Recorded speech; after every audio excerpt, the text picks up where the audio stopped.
Okay.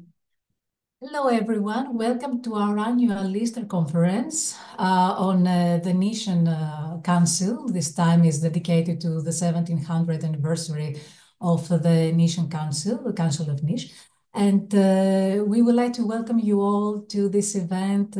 We were very moved because you are always here with us and you support us, the Orthodox Academy of Crete and medievalist.net. And I would like to express on behalf of the director of the Orthodox Academy of Crete, Dr.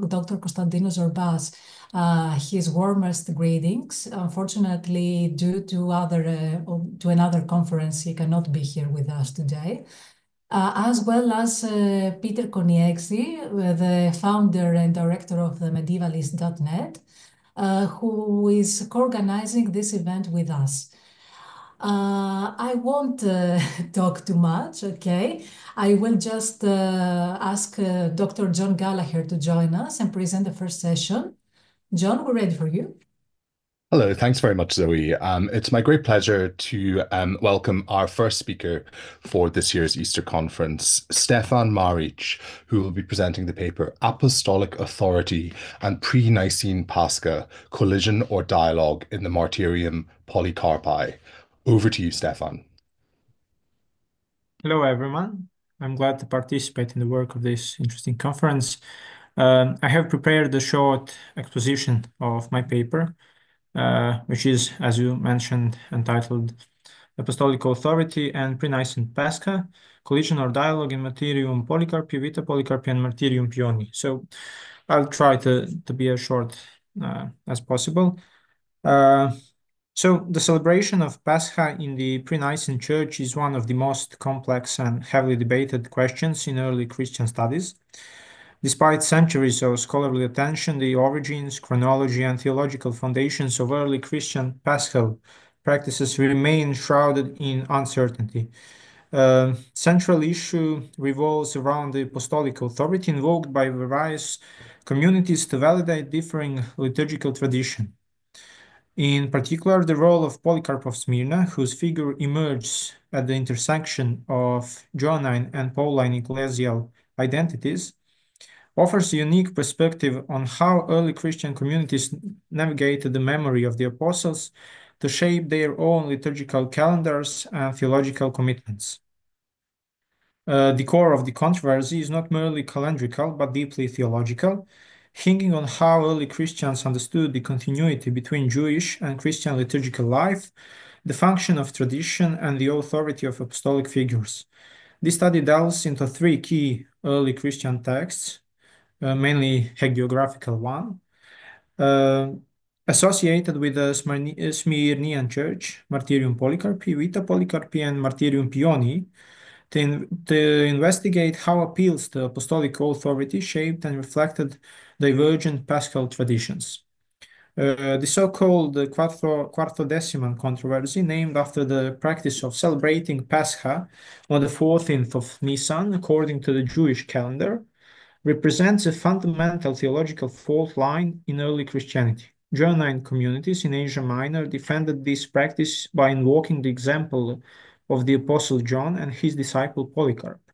By contrast, other communities, influenced by Pauline traditions, promoted the celebration of Pascha on the Sunday following the 14th, interpreting it as a commemoration of the resurrection rather than a memorial of the crucifixion, which is actually a commonplace, as I'm tending to show in my paper. The earliest of our sources, the Martyrium Polycarp, is the first Christian martyrdom account and focuses on aligning Polycarp's death with the Passion of Christ. Through literary allusions, including riding on a donkey and being arrested on a great Sabbath, the text mirrors gospel passion narratives. Yet these allusions do not point conclusively to either synoptic or Johannine dependence. Rather, they reflect a general early Christian effort to situate martyrdom within the Christological framework of suffering and resurrection. The next one, the Vita Polycarpi, though later in date and partially redacted, presents a theological redirection. Its emphasis on Pauline epistles, the presence of Pauline figures such as Strateas, and the conspicuous absence of John suggests an editorial strategy intended to realign Polycarp with post-Nicene orthodoxy. This Pauline reconfiguration becomes more explicit in the prescript, where Paul instructs the Smyrnean faithful of the correct timing of Pascha, distancing the community from Quartodeciman practices. The Martyrium Pioni reflects a dual allegiance. It preserves the memory of Polycarp's martyrdom and mentions the celebration of Pascha in Smyrna of the Great Sabbath. Yet it introduces Pauline language and theological priorities. The ambiguity of its redactional layers, particularly the interpolations attributed to Pseudo-Pionius, points to later efforts to harmonize or overwrite earlier Johannine traditions with Pauline influences. In all three texts, apostolic authority is central. Polycarp is presented as an apostolic and prophetic teacher, for instance, in Martyrdom of Polycarp, and his legitimacy stems from direct transmission from the apostles, as Irenaeus of Lyon states, especially from John. Yet later redactions, as founded in Vita Polycarpi, reframe this lineage, attributing spiritual succession to Paul or minimizing references to Johannine connections. This indicates a theological evolution wherein apostolic authority becomes a rhetorical and institutional tool for negotiating orthodoxy. The fragmentary text known as the Harris fragments reinforces the early tradition of Polycarp as a direct disciple of John. The fragments underscore his old age, his fidelity to the apostolic canons, and his uniqueness as the last surviving student of an apostle. Notably, they claim that Polycarp was to suffer martyrdom in John's place, a poignant symbol of apostolic continuity and substitution. These fragments, likely composed in the 3rd century within the Smyrnean context, preserve a tradition that later editors, such as those of Vita Polycarpi and Martyrium Pioni, may have intentionally suppressed or altered. The broader ecclesiological significance of this development cannot be overstated. In an age of theological fluidity and institutional formation, the invocation of apostolic authority served to secure doctrinal legitimacy. Whether through explicit citation, typological parallel, or theological synthesis, these texts demonstrate how early Christian communities constructed their identities through appeals to apostolic precedent. Importantly, they illustrate that the authority of the apostles, especially John and Paul, was not inherently contradictory. Rather, it was the selective reception and deployment of these traditions that created polemical oppositions. Even the term Catholic appears with strategic elasticity. It is used to describe Polycarp's role as bishop, Pionius church affiliation, and the universal scope of prayer or doctrine. Its polyvalent application suggests that what counted as a Catholic was in part contingent on apostolic lineage. As the Nicene Church sought to impose uniformity, Pauline universalism offered a theological architecture more conducive to liturgical standardization than Johannine particularism. This tension is especially apparent in theological reflections on Pascha. Quartodeciman Pascha, rooted in Johannine chronology, emphasized memorial, fasting, and expectation of the parousia. Pauline Pascha, by contrast, celebrated resurrection and ecclesial unity through Sunday observance.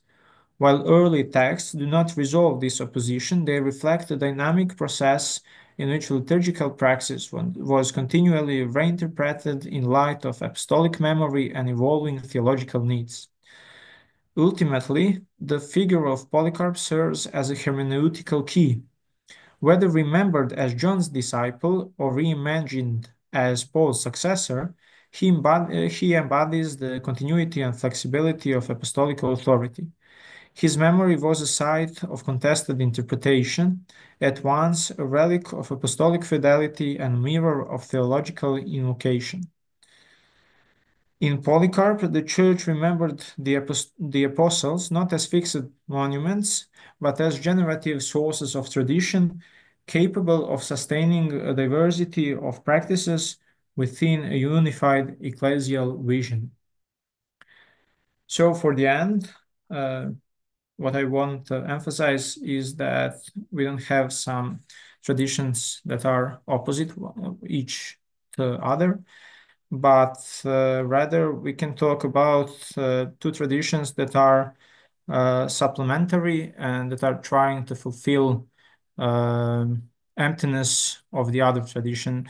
So Gentile church or church among Gentiles and the church which is constructed of Jewish Christianity or Jewish Christians are trying just to be actually in dialogue rather than to be in some kind of collision.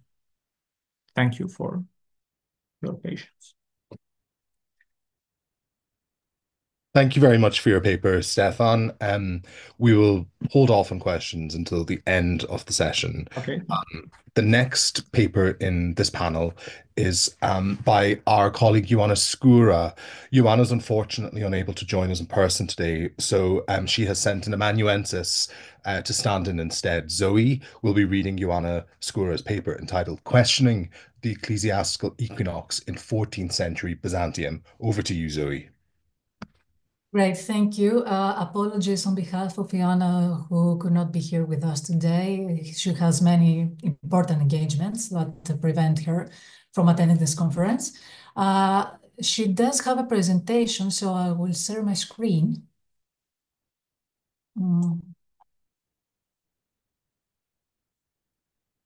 Okay. Can you confirm that you see the presentation? Great. Okay. Let me just make my screen full. Great. Okay. Let me start with a clarification on the term ecclesiastical equinox that you see in the title of my presentation. With this term, I refer to the traditional date of March 21 for the spring equinox we used to calculate when Easter Sunday should fall. According to the ecclesiastical tradition, Easter should be celebrated on the Sunday following the first full moon after the spring equinox, or else after the Paschal full moon. Let us note that the spring equinox was supposed fixed on March 21st of the Julian calendar. Nevertheless, the date of the spring equinox is not fixed. It changes over time. This means that ecclesiastical equinox is astronomically inaccurate, and this inaccuracy was from very early known to both the Western and Eastern Church. But despite this fact, the computation of Easter should be based on the date handed down by the late antique Church Fathers, the Julian March 21st, or else the ecclesiastical equinox. Until the late 16th century, in both Western and Eastern Christianity, Easter was calculated according to the Julian calendar, in which the mean length of the year is 365 1/4 days. But the actual year is shorter, and this fact results to the shifting of the spring equinox, which means that the astronomical equinox should have occurred on a date different than the date of the ecclesiastical one. Over time, there is a growing discrepancy between the date set by the Church Fathers and the actual spring equinox, by which in the 16th century had changed its place from the 21st to the 11th of March. Since the ecclesiastical rule should not be violated, the essential point was to maintain the traditional date of the spring equinox. For that purpose, the adjustment of the date of the calendar equinox to 21 March was in need. This could be achieved by a calendar reform, which was done in the West by Pope Gregory the 13th, in 1582. The spring equinox should be brought back to March 21st, and this was done by omitting 10 days from 5 to 14 October of 1522. In this way, the calendar spring equinox was moved back to 21 March. Furthermore, to prevent the future drift of the calendar spring equinox with respect to the actual, the length of the mean calendar year was shortened from 365 1/4 days to 365 95 to 400 days. It's perhaps worth noting here that in the West, for centuries before the calendar reform of Pope Gregory, the necessity of improving the existing ecclesiastical calendar was a debated issue on the part of astronomers, mathematicians, theologians, and even church councils. We may also note that the Gregorian calendar was adopted by the Orthodox Church of Greece and other Orthodox churches in 1923, namely 3 and 1 of second 20 centuries later, but only as a civil calendar. They are still using the Julian calendar for the calculation of Easter dates. Let us now proceed to 14th century Byzantium, notable for its vibrant intellectual and cultural life and the revival of interest in astronomy. It is then that the correct date of Easter became a debated theological and scientific question. In this context, a proposal for a calendar reform was made by the polymath Nikiforos Gregoras, who studied astronomy as a pupil of the Grand Logothete Theodoros Metochitis in the monastery of Hora, a major intellectual center in Constantinople. Here you see some photos of the monastery of Hora. Gregoras was actively engaged in correcting the data which the computation of Easter was based on. And in connection to that, he, in 1324, proposed to the Emperor Andronicus II a calendar reform. Gregoras, in his Roman history, when discussed about his proposal for calendar reform to the emperor, states, and I said that we should first examine accurately the spring equinox.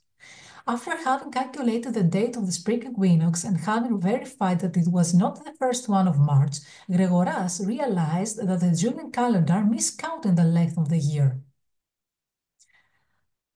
He then suggested that the calculation of Easter should be based on a year shorter than the Julian year of 365 and 1/4 days, otherwise we could be led to a wrong date of Easter.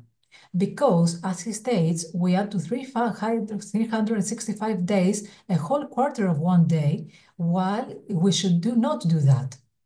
According to what Gregoras himself says about his proposed reform, the emperor understood and accepted his arguments, but he decided against the implementation of the calendar reform in order to avoid confusion and disagreement.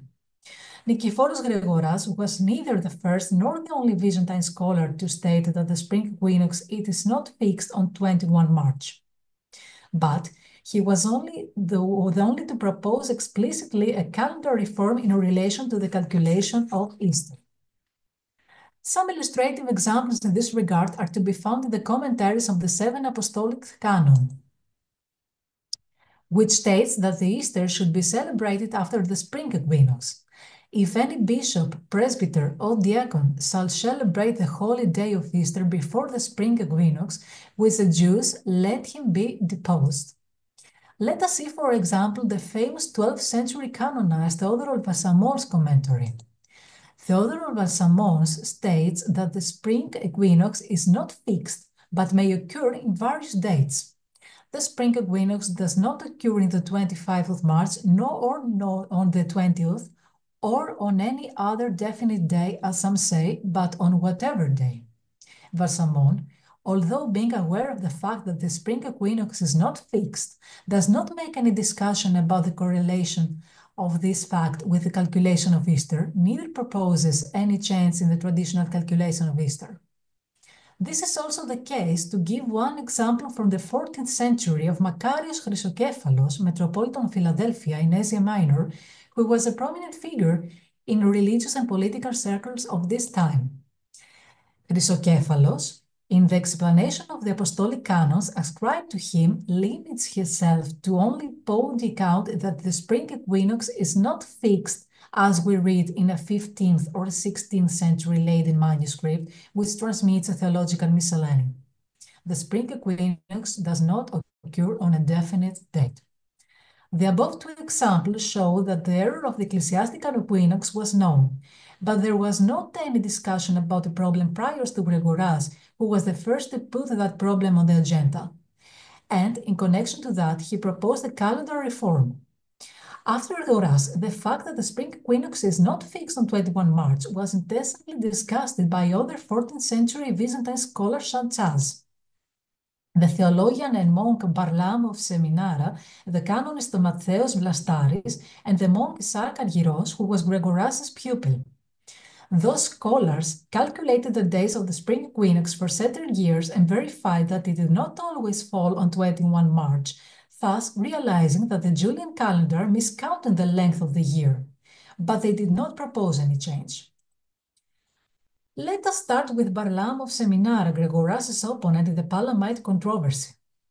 Barlaam, in his treatise of Easter, written in 1332 or 33, explains that the spring equinox does not always fall on the 1st or the 21st of March. And he acknowledges that this is due to the fact that the length of the year is actually shorter than 365 and 12 days. In relation to that, he makes a statement similar to Gregoras. Since the excess of 365 days is not a whole quarter of the day, but it's a quarter minus 1/300th of the day. Only a few years after Barlaam, Mattheos Vlastaris, in his alphabetical compendium, devotes a lengthy discussion on the same topic. He points out that the date of the spring equinox is not fixed and makes exactly the same statement as Barlaam's. Since the excess of 365 days is not a whole quarter of the day, but a quarter minus 1/300th of the day. The question of the spring equinox is treated again about 40 years later by Gregoras' pupil Isaac Argyros in his treatise on Easter Computus. Argyros, as Vlastaris before him, discusses in length this topic. He also explains that the spring equinox is not fixed on 21 March due to the fact that the tropical year was shortened than the Julian year.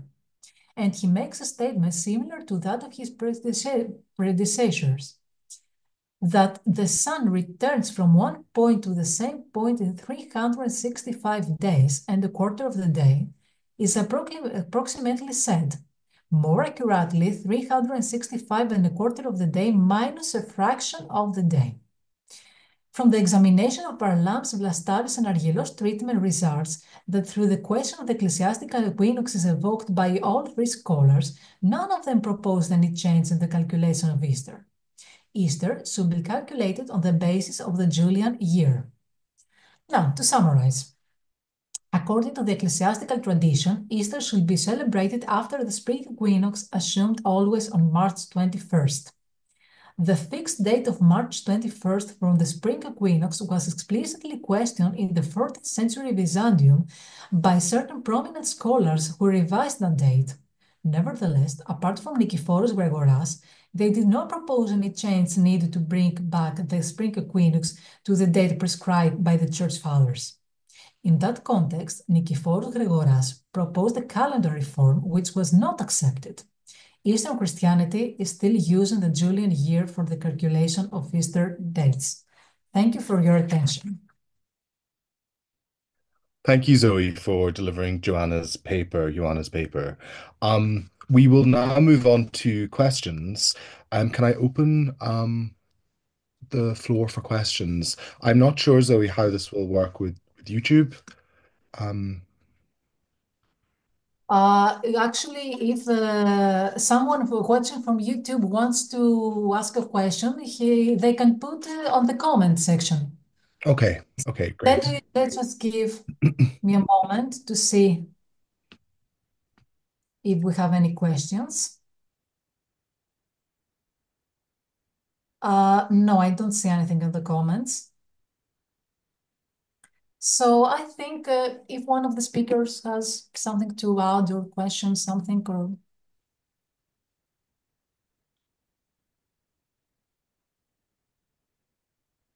No, we don't. Okay. So John, what do you say? Should we take a 5-minute break? Sure. I've got a short question just for Stefan, if we may. Stefan, Okay, can you say a little bit more really just about how this quarter-decuman adherence may be played out, given how it is being almost a sort of heretical way to observe Easter. For what is the sort of duration of those groups that were celebrating Easter in this fashion? I'm sorry, could you just repeat your question because I have some issues with my network. So please repeat if you don't mind. Sure. Okay, thank you. Yeah, so just in terms of this quarterdecanon observance of Easter on the Passover rather than the Sunday, how long did that sort of practice go on for, given that it was considered by some in the early church as a heretical way to sort of observe Yes. Easter? So What was the actually, sort of lifespan of that practice? oh yes, thank you for your question. Quartodeciman practice, as it is known in early Christianity, is not condemned as heretical practice, firstly. But secondly, if we are trying to research more on that topic, we need to delve into uh, anti-heretical literature of later Christianity, of the golden age of patristics. For example, if you are looking into Panarion of Epiphanius, we will find out that Quartodecimans are heretics. So it is interesting that actually Epiphanius knew that also Montanists uh, were, let's say, kind of Quartodecimans because they over the time hold Johannine practice, Johannine tradition, and also they were known because of prophetic inspiration and all those things. And over the time, they didn't stop to observe Pascha as Quartodeciman. So, liturgically speaking, in liturgical terms, they observed Pascha same as Quartodecimans. But the main shift in their observance was actually calendrical, because they didn't maintain to be in line with Jewish counting of Passover date. Actually, we know that in Smyrna lived a lot of Jews, and that early Christians didn't find useful to make to draw a precise line, identity line between them and Jews. So, first kind of Christianity in Smyrna, introduced in Smyrna, was actually Jewish Christianity. And after a while, as I mentioned in my paper, Galen, so physicist Galen, mentioned so disciples of Moses and disciples of Christ together. And after, let's say, 10 years or more, at the end of the second century, he mentioned them separately. So now we have Jews and we have Christ's disciples, not together but separately. That means that unity of Jewish Christianity came to end, and that we now have that we simply have two different uh, communities, Jewish one and a Christian one. And regarding Montanists, they were just cut it off because they were heretical, heterodox group, community, and they were cut it off because when Christians stopped to go to synagogues, and when they identified themselves as just as Christ's disciples, so the Christians maintained to calculate their Christians of the Smyrna, because they were part of Decimans. They maintained to count a date of Pascha according to Jewish countings, but Montanists, which sect was a kind of rural sect, so they just left the practice of 14th Nisan, and they just moved 14th Nisan on Sunday, because they started to use a solar calendar instead of lunar one.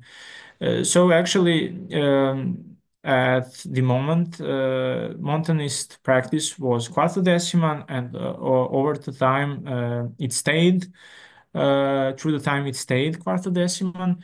But what was Epiphanius' fear actually? He tried to make point on Nicaea and to show that Nicaea is a pillar of unity. So he just condemned Quartodecimans as heretics because they started to be or just to look like a minority in Smyrna and in Asia Minor. So Asia Minor during, let's say, 1 century from the middle of the 3rd century until the middle of the 4th century left their practice of their quartodecimal practice and change Johannine tradition with Pauline tradition. So actually, that's the point of my paper. That's the shift that happened after Nicaea. Excellent. Thank you for such a thoroughgoing answer. Thank you for That's your a trend line of the history. Thank you. Um, Unless there are more questions from those of you in the Zoom room or on YouTube comments, Zoe, we may proceed and take a break. For Zoe, 10-minute break, is it? Yes, yes, yes. I don't see any comments, so we can take a 10-minute break. Yes. We'll resume here at 40, so 40 minutes past the hour, in Great. whatever time zone you are. Okay. Okay.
Okay, everyone, we're back from our break. Uh, we hope you found some time, to drink some water or grab a cup of coffee, whatever.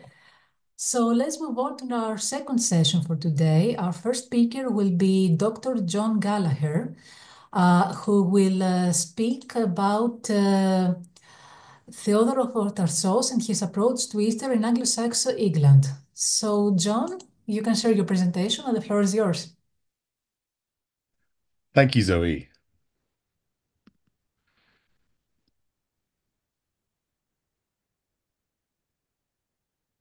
Can I confirm that you can all see my presentation? Yes. Okay. This paper concerns Theodore of Tarsus, born around 602 and died in 690, and his approach to the Feast of Easter. Theodore was a Greek-speaking monk from Cilicia in the Eastern Roman Empire who became Archbishop of Canterbury, England, in the 7th century. The Bishopric of Canterbury was the primatial see of England in the Middle Ages, and today functions as the global centre of the worldwide Anglican Communion. In this paper today, I will touch on firstly, Theodore's appointments and his profile as a Greek scholar, and secondly, Theodore's approach to the matter of Easter. Overall, Theodore forged tangible and highly unusual intellectual links between the Eastern world of Greek learning and Anglo-Saxon England in this formative period of the English Church. Theodore was perhaps the most unusual appointment in the history of the English episcopacy. St. Augustine, who led the conversion of the Southern English in 597, was a Roman and the first Bishop of Canterbury. His four successors were either Romans or Italians. Deus Dedit, who was the first native Anglo-Saxon Bishop of Canterbury, was the fifth. His successor was the Anglo-Saxon Wighard, who died from plague in Rome, after whom Theodore was appointed. Following the Norman conquest of England in 1066, there were several Norman and indeed Italian-born archbishops, notably Lanfranc and Anselm of Canterbury, but none have come from such an unusual and distinct background as Theodore. Theodore of Tarsus was consecrated Archbishop of Canterbury on the 26th of March in 668 in Rome by Pope Vitalian. He initially turned down the offer, presumably because of the dreadful prospect of the English weather. But when the next appointee, Wighard, died before his consecration, Theodore was asked again by the Pope and accepted. Presumably, Theodore felt that the Holy Spirit was being less than subtle in its hints that he should take on this task, despite the awful weather. Theodore was consecrated on the 26th of March, the fifth Sunday of Lent, in 668. Regarding the fifth Sunday of Lent, there is no special tradition that dictated Theodore's consecration on this day, other than necessity and it being the closest Sunday to Easter that was an ordinary Lenten Sunday. The following Sunday was Palm Sunday, and after that, Easter. And given the liturgical prominence of these festivals, it would have been unlikely that a episcopal consecration would have taken place at this time. In English tradition, the Sundays of Lent have different names and associations as encapsulated by the following Victorian or modern rhyme. Tid, mith, and miserere, Carlin, Palm, and Good Past Day. In such rhymes, the first Sunday of Lent is not mentioned. There are 6 Lenten Sundays plus Easter Day. Various explanations have been adduced for these names, including that the first 3 derive from the titles of Latin antiphons used on these Sundays, but these etymologies do not hold up to scrutiny. The fifth Sunday of Lent is known as Passion Sunday or Carlin Sunday, which means Care Sunday. These are not medieval names. However, Lent's fifth Sunday is dedicated to anticipating the passion and care of our Lord's sacrifice on Good Friday, a theme that would have been reflected in the early medieval lectionary from the day. An, appro an appropriate an appropriate time in the Lenten and Easter cycle for Theodore's consecration. His pastoral care and his mission certainly bore out this witness. Easter would have been an important subject for Theodore throughout his career, as it was for any bishop at this time. As mentioned, Theodore refused the initial offer of the chair of St. Augustine. Initially, the role had been offered to a man named Hadrian the North African, a provincial Roman citizen and abbot of a monastery near Naples. Hadrian was a close advisor of the Pope, having possibly acted as an imperial ambassador. Um, Hadrian was offered Canterbury initially and refused. He was offered the bishopric again and refused a second time. But at this time, suggesting the name of Theodore as a potential candidate. Theodore accepted the commission, but Pope Vitalian decreed that Hadrian would have to go with him to England because, having travelled through Gaul twice already, Hadrian knew the road. Theodore had to change his tonsure to the Western crown, a firm indication that in England he would operate as a Latin, not a Greek. Theodore rose to prominence in Rome and the papal courts because of his learning. However, Theodore's original and natural orientation as a Greek Cilician would have been towards the church, languages, and liturgies of the Greek East. In Rome, he lived with Greek monks and practiced his Greek form of Christianity. This was not unusual. Many Greeks resided in Rome in the first millennium. Indeed, many popes spoke Greek in the early Middle Ages. There is a famous joke about the English who learned Latin their whole lives only to go to Rome and find out that the Pope spoke Greek. Theodore was living and operating as a Greek monastic in Rome, although the Pope sent Hadrian as his traveling companion because, quote, he knew the road. The implication is that Hadrian was there to keep an eye on Theodore and to ensure Latin and Roman practices were followed. Theodore's appointment is all the more unusual when we think how he would have grown up and lived with very different Greek customs around the liturgy and indeed Easter than those of Rome and the territory into which he was being sent. Nonetheless, he was tasked with bringing the Anglo-Saxon Church into conformity with Roman customs. Theodore and Hadrian established a Canterbury school at a cathedral school at Canterbury dedicated to the training of Anglo-Saxon clergy. Theodore's teaching is recorded in the form of biblical commentaries or teaching notes from the Canterbury school.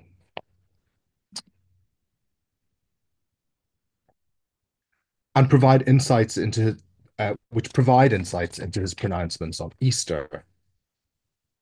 The individual voice that we get in the notes is referred to as the Canterbury commentator. It can be understood as the voice of a student who recorded Theodore's teaching. So in the first comment that we have on the slides here is the commentary on Genesis, Exodus, and the first commentary on the Gospels, gloss number 20, which covers Exodus 23:14, explaining the verse from Exodus, 3 times every year you shall celebrate feasts to me. Theodore takes a typological view to explain the 3 feasts mentioned in Exodus as Easter, Pentecost, or Shavuot, and the Feast of Tabernacles, or Sukkot.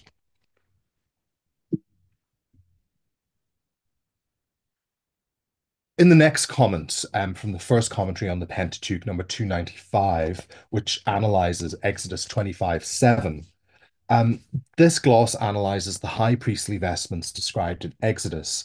Details in the description of the diamond are taken from a treatise entitled De Adamante, where it is also stated the high priest wore the diamond 3 times a year at Easter, Pentecost, and Cenopagia, the Feast of Tabernacles.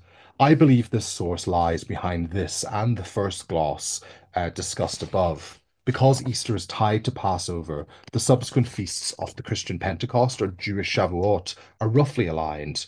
They follow the same sequence of 50 days. There is no Christian equivalent for the Feast of Tabernacles, although the Feast of the Transfiguration, which is now a fixed feast day, may have taken place during Sukkot in the Synoptic Gospel accounts. Peter's offer to make dwellings could be a reference to sukkahs, a curiously minor detail to appear in all 3 texts otherwise. Sequential links between Easter and Pentecost and Passover and Shavuot led the commentator to understand these important Jewish feasts as typologically mirroring and foreshadowing the Christian Easter and its subsequent feast of Pentecost, perhaps with the implication that these central Christian feasts were anticipated in Mosaic law. The opportunity to analyze the Feast of Tabernacles in typological terms is not taken up by the Canterbury commentator, but its mention serves to provide further connection between the Old Testament worship and the Christian liturgy. In the next gloss, which is taken from the first commentary on the Pentateuch, number 391, which analyzes Leviticus verse 23:5, this gloss summarizes computistical basics. It explains the first Jewish month of Nisan as occurring in March or April. After the 14th of this month, which is the feast of the Passover, the Christian Pascha may occur. The texts overall do not make detailed pronouncements on the Easter computus, but it is clear that Theodore, in some instances, tried to provide his students with an introduction to some basic and essential principles of Easter reckoning.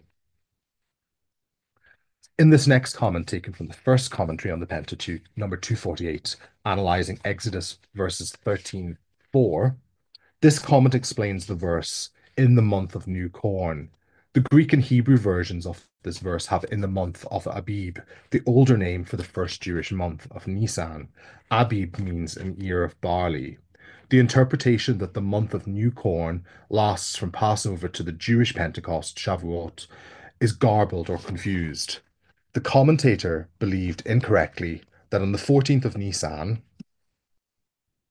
the month of new corn, i.e., Nisan, began and ran until Pentecost. However, around Passover, the Week of Weeks began, which is a 7-week festival of 7 days.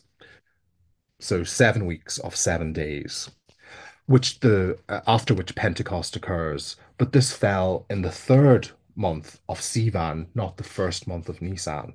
The commentator mixed up the name of the month of Nisan with the 7-week festival of weeks. The lack of explicit and technical computistical detail in the commentaries is perhaps surprising given Theodore's background. Bede reports that Theodore taught computus and astronomy at Canterbury. Aldhelm, a student of the Canterbury School and of Theodore, also alludes to computistical instruction at Canterbury and in his own writing. Furthermore, Theodore had studied in Constantinople where figures like Stephen of Alexandria and the anonymous Chronicon Paschale, the author of the anonymous Chronicon Paschale, were operating, who had a strong scientific interest in ecclesiastical computus. Also in Rome, he would have known Maximus the Confessor, who produced the treatise Computus Ecclesiasticus. Theodore was appointed in the wake of the Synod of Whitby in England, when the English Church had met to discuss the Easter controversy and to settle the matter of different systems used for calculating Easter. It is thought that Theodore might have been selected not because of his unusual Greek learning, but because of his expertise in Alexandrian computus. While Theodore was unusual in many respects, for example, he was liturgically Greek, his presumed background in computus would have been ideally suited to England at this time. Was ensuring computistical orthodoxy part of Theodore's commission as archbishop? Was Hadrian there simply to help with other aspects of the Latin liturgy? This is probably the case. Throughout the Canterbury commentaries, show an interest in understanding and disentangling Jewish calendrical matters. These glosses represent exegesis of the Old Testament, which might be why greater importance is given to understanding the Jewish calendar rather than Easter. Although we get relatively little that is directly about Easter computus, it is worth remembering that computus relies on the understanding of both the lunar and the solar calendars. The commentator aims to provide instruction in the lunar calendar represented in the Old Testament biblical accounts. Undoubtedly, Easter was a live issue throughout Theodore's archiepiscopate. The texts associated with his Canterbury school, however, show rather an academic interest in the history of calendrical matters and liturgy. Overall, the commentaries provide an encyclopedic literal exegesis of the Pentateuch and other books of the Bible, and an interest in Old Testament and Jewish calendrical matters that fits entirely with Theodore's style of Antiochian analysis. Thank you.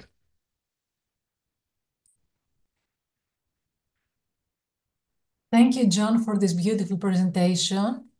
It was such an interesting topic. Well done.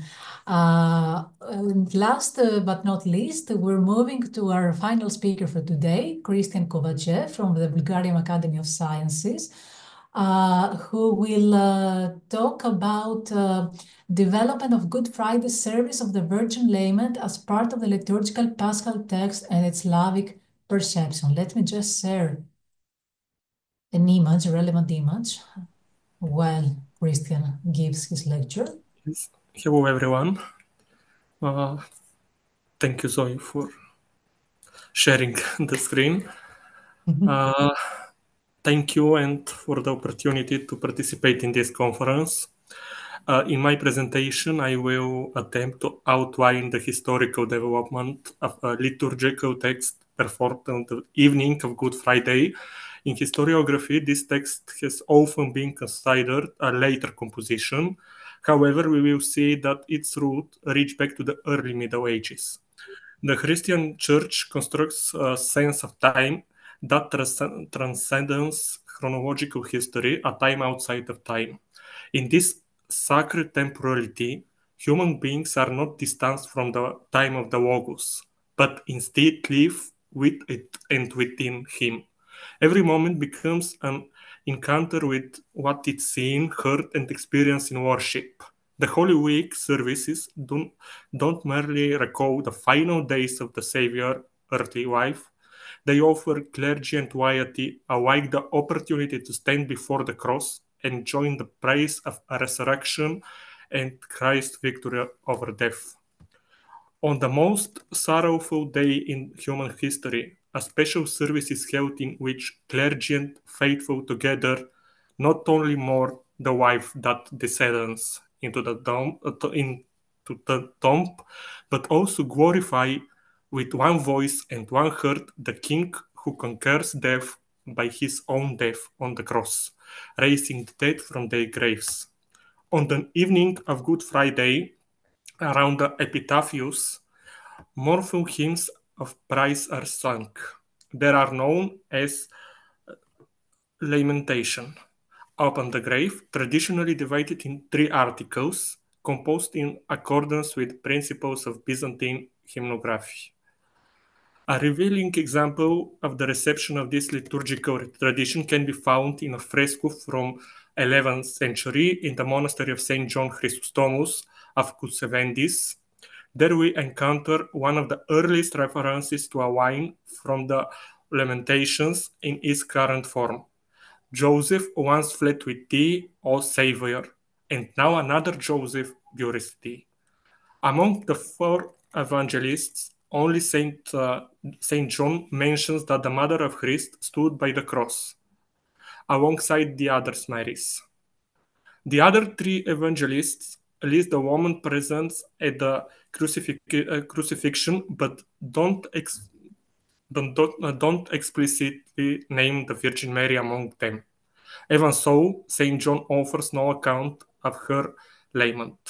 Despite the limited details in the Gospel text regarding the Virgin action during the crucifixion and the burial, the Church has always presumed her presence there to be not only natural but essential. She was chosen to participate in the unfathomable mystery of divine providence. As the Mother of God, she remains closest to her Son, accompanying him at every stage of his passion. It is no coincidence that medieval visual culture consistently includes the image of the Virgin Mary in depiction of these events. In the London Gospels, for instance, Joseph and Nicodemus are shown lowering Christ's body from the cross, while the Virgin sits to the right, weeping and kissing his hand. In another scene from the same manuscript, the burial is portrayed in great detail. Alongside Joseph and Nicodemus, 2 women with halos are shown holding the feet of the dead Christ and assisting in his enthronement. Although it is generally accepted that the Virgin Mary was present at the crucifixion, the deposition from the cross, and the burial, not described in detail, the inclusion of her maternal lamentations in the church liturgical tradition was a gradual development.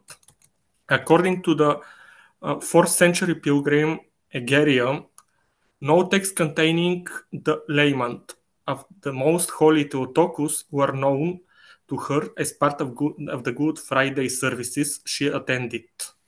Nevertheless, there is evidence that in the 4th century, Saint Ephrem the Syrian composed a text intended to be read during the Vespers of Holy Saturday, in which the Virgin stands by the cross and mourns the death of her Son. In the 6th century, Saint Romanus the Melodist composed the Contaction, the Lament of the Virgin Mary, which depicts a dialogue between the Mother of God and her beloved Son as he makes his way to Golgotha. This unique dialogue portrays the Virgin as unwilling to part with her child, seeking answer to the injustice that has befallen him. Repeated throughout the text are her deeply intimate cries, "My child, my God, and my son." These expressions are deliberately emphasized, likely in response to the doctrinal challenges faced by the early church, particularly from the heretical movements that denied the Virgin Mary had truly given birth to Christ. The issue was formally addressed at the Third Ecumenical Council in Ephesus 431, where the Church definitely affirmed the title of Theotokos for Mary. Yet heretical ideas persisted.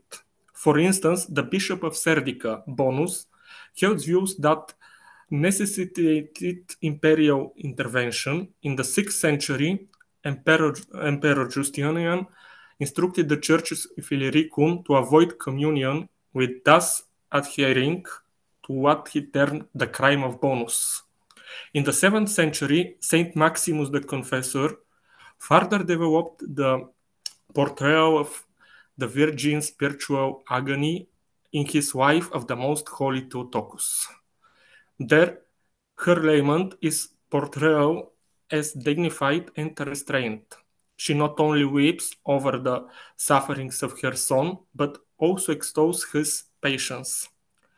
At the same time, she grieves for the corrupted human souls who dared to condemn the creator of all things visible and invisible. In St. Maximus' depiction, the Virgin Lament contains clear thematic and verbal parallels to the works of Saint Romanus, suggesting that the author was familiar with Romanus' Lament and expanded upon its motives, vocabulary, and theological depth. Additional versions of the Virgin Lament were composed by Saint George of Nicomedia and Saint Theodore of the Studit, each contributing unique perspectives to the evolving tradition. In the 10th century, Saint Romanus' text was reworked into a canonical composition titled On the Lord's Crucifixion and Lament of the Most Holy Theotokos, attributed to Saint Simeon Metaphrast. Notable differences emerge in the transformation of the Kontakion into a canon. In Saint Romanus' original, the Virgin follows Christ on the way to Golgotha, engaging him in dialogue. In a revised version, she stands at the foot of the cross, mourning him. The dialogical element is lost. The Virgin no longer speaks with Christ, but instead offers a monologue of lament. It appears that the narrative has adopted elements from the life of the Most Holy Theotokos. Only in the penultimate Troparion does the Lord respond to his mother, explaining why he accepted death on the cross and promising his resurrection. The canon exists in two distinct versions. One, as previously mentioned, is traditionally attributed to Saint Simon Metaphrast. The other is believed to have been composed by Patriarch Nicolas Mysticus. This second attribution is supported by the presence of acrostic spelling the name Nicolas, found in 4th century manuscript housed in the National Library of France. This manuscript was published in 19th century by Cardinal Jean-Baptiste Pitre. It is from this period onward that the canon begins to be incorporated into a liturgical life of the Church. The Typicon of Theotokos Evergetis Monastery, 11th century, prescribes that on the evening of Great or Good Friday, the monks are to chant the canon, the lament of the Theotokos, in the second tone. The lament is also included among the hymns of Triodion. Its integration into liturgical practice soon extends beyond the Greek tradition into the Slavic liturgical realm as well. The lament is found in the Slavic Triodion of Orbel, dated to late 12th or early 13th century, copied by a priest named Peter.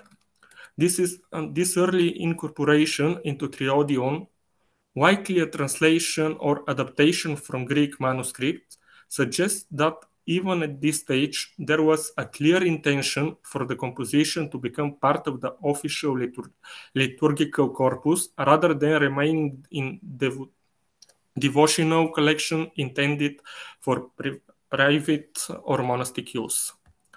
The absence of comprehensive critical study that systematically catalogs all known manuscripts of the text, as well as the variety of titles under which it appeared in different codices, has further complicated scholarly understanding.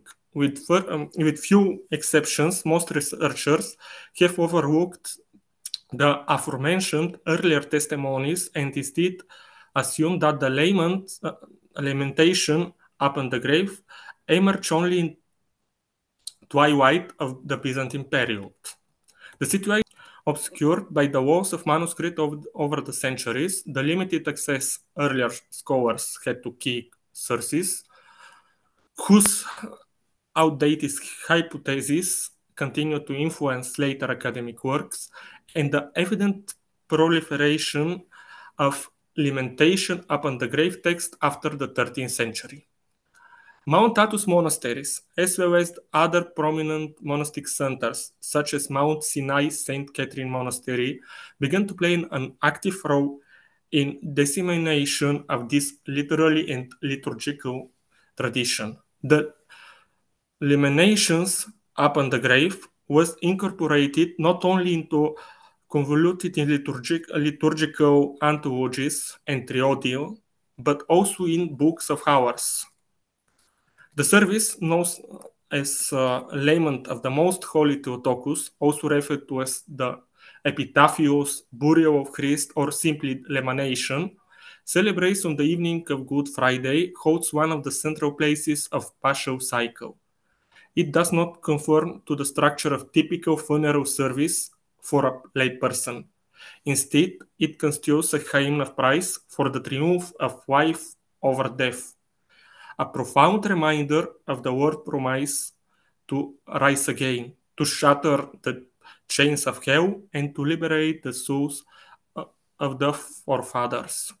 The lament of the Theotokos thus participates in the broader process of forming the liturgical text for Paschal season. Thank you for your attention, and I'm sorry for my English. No worries, your presentation was perfect. Thank you very much for this interesting topic. Are there any questions from the speakers? Because I don't see any questions at the comment section on YouTube.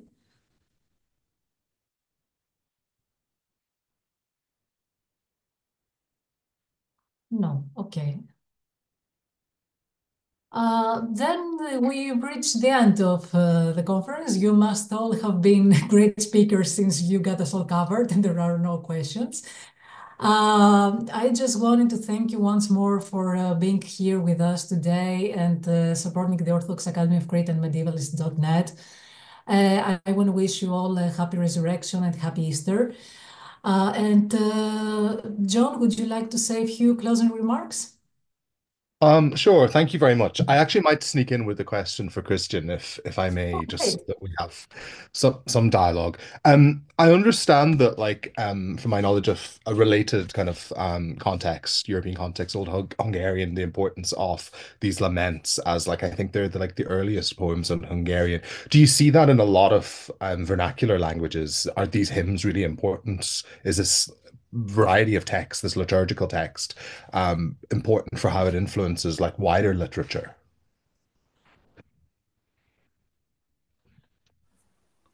Yes,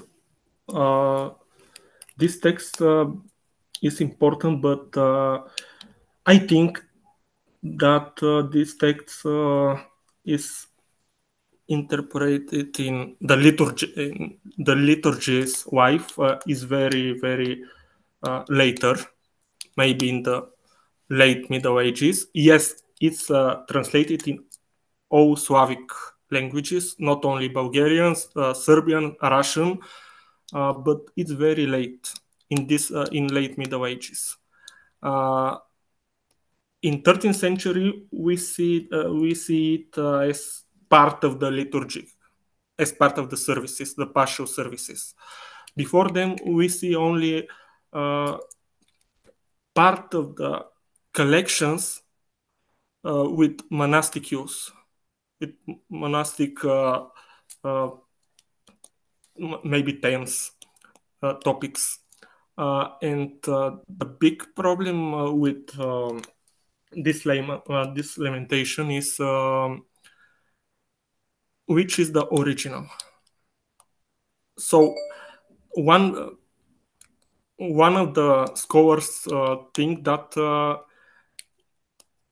the origin of the service is the text of Saint Romanus in 6th century. The others think that this is the text of Saint Simon Metaphrast in 10th century, but I think that this is compilation.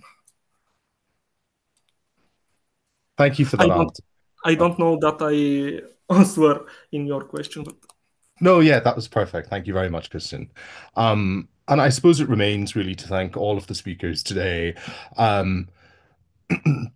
Thank you for a wonderful selection of papers and for contributing to our annual Easter event. This has become a fixture of our calendar at the Orthodox Academy of Crete, and we're very happy to continue it again and to have you with us this year for this year's installment of our Easter conference. Thank you so much for all the effort and research you put into your papers, and we hope you'll join us at future events at the Academy. Please keep an eye on our social media for events that are forthcoming, conferences, workshops, and so forth. We'd be glad to see all of you again. Great, thank you once again. And of course, a special thanks to our translator, Mrs. Mary Kyriakopoulou, for her giant effort to support in Greek this conference. Unless there are no questions from our audience or the speakers, we can close the event. So happy Easter, everyone, and we hope that we'll enjoy those holidays. Bye-bye.